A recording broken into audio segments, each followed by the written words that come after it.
O, tama na.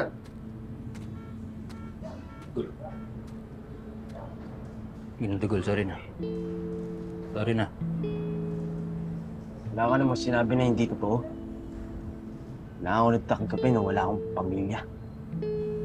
Lahat naman tayo, wala nang pamilya. May pamilya tayo.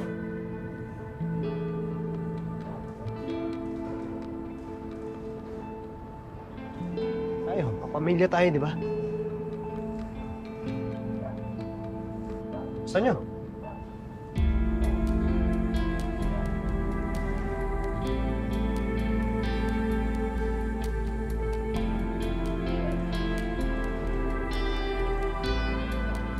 Brothers talaga kayo eh. Anong plano natin? Reportan natin yung mga sinabi ni Mato sa pulis. Ulot, di nga tayo papaniwalaan ng mga pulis pag basta-basta lang tayo pumunta sa kanila. Tol, kung hindi tayo magsusumo sa mga pulis, anong gagawin natin? Alam nga naman, nakatunga nga lang tayo sa isang tabi, hayaan natin mga Victor na makawala. Alam mo, kung may cellphone lang ako, kaya ko i-post sa social media yung mga tour na yan eh. Yung mga kasama nila, kaya ko i-post yun eh. Sino papakita? Tapito mong viewers? Walo lang naman. E di, maghanap lang tayo ng reporter, magpa-interview tayo. Ano tayo tatawag na reporter? Wala tayong cellphone. Hindi sa office ni Miss Joyce.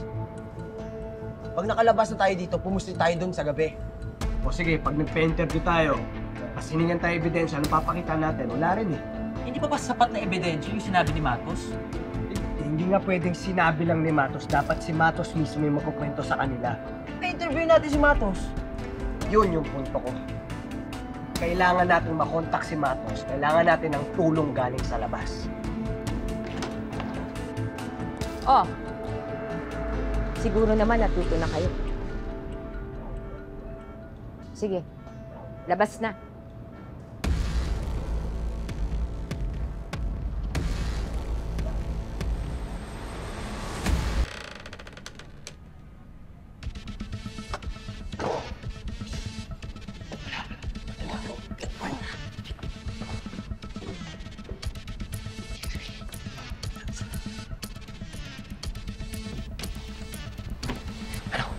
Kabisado mo yung number ni Matos? Pero ang plano ko, humihitan ng tulong kay Imahana tapos sila yung lalapit kay Matos. Oh, please. Lagay niyo number ni Imahana. Number ni Imahana. Hindi mo kabisado. Hindi pala alam ng number. Di ba alam? Kwenta pala itong plano natin.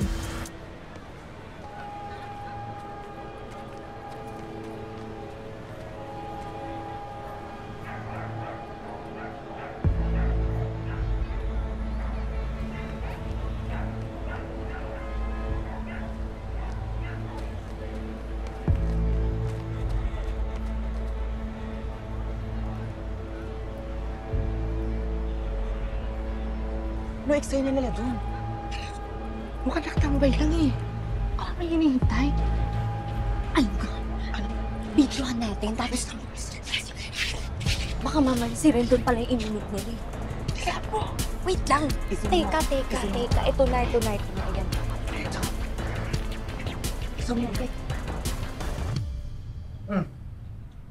Teka. Alam ko yung number niya. Kabisado mo? Oo. Asing kabisado mo? Kinabisado mo? Ano, crush mo ba yun? Crush mo yung Muchano? Uy, hindi. Mamaya ka na kumain. Okay mo yung number ni Mucha dyan. Gusto kayo sa labas magantay ha. Limbrehan nyo kami. Please. Isa mo yun. Dali. Basta kayo. Basta. Handa na.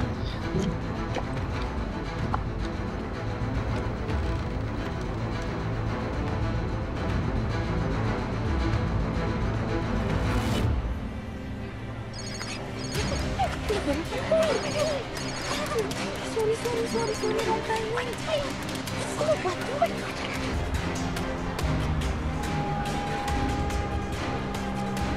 Tara, malapit na daw siya.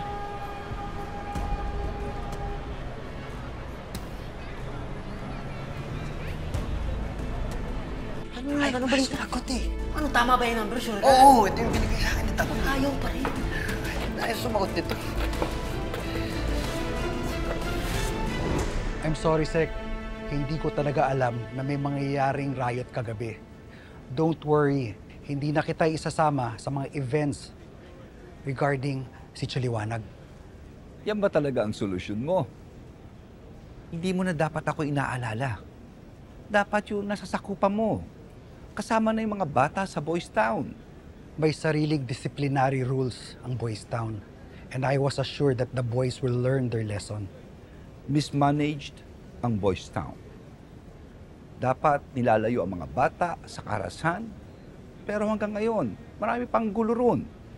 Kailangan natin na isang taong magtuturo ng disiplina sa mga bata as a way of life. Sabihan ko po si Rendon. Meron na. Sino po?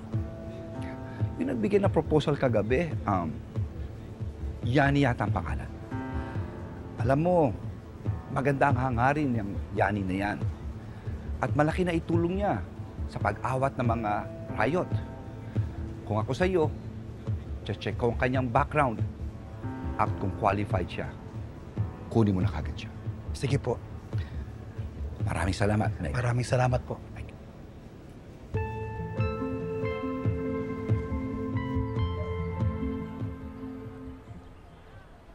Ay! Good morning, Miss Joyce! Good morning, boys! Miss Joyce, ang ganda niyong umaga, Miss Joyce! Bakit ba kayo sumisigaw? Ay, hindi naman ho. In-announce lang po kasi ang totoo dyan at ang fresh nyo ngayon. Oo nga! Parang nakatulog kayo ng mahimbing ah. Oo nga, Miss Joyce! Ka? Miss Joyce! Mas mahihimbing ang tulog ko kung hindi ninyo ako bibigyan ng problema. Ay, Miss Joyce, oo naman po! Good boy ba kayo? Ay! Opo, good boy po kami ni Kulot, di ba, Miss Kulot? Joyce! Sana nga, totoo. Oh, sige. Ay!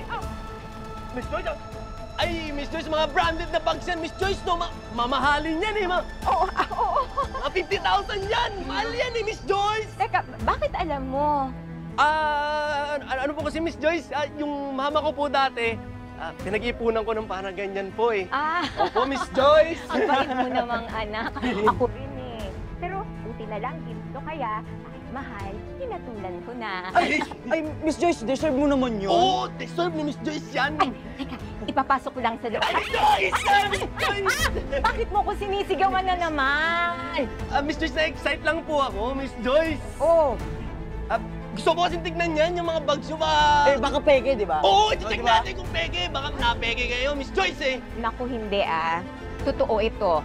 Miss Joyce, i-check lang natin, Miss Joyce! Miss Teka, Joyce! teka, Miss Joyce! Papasok Miss ko Joyce! lang ako sandali.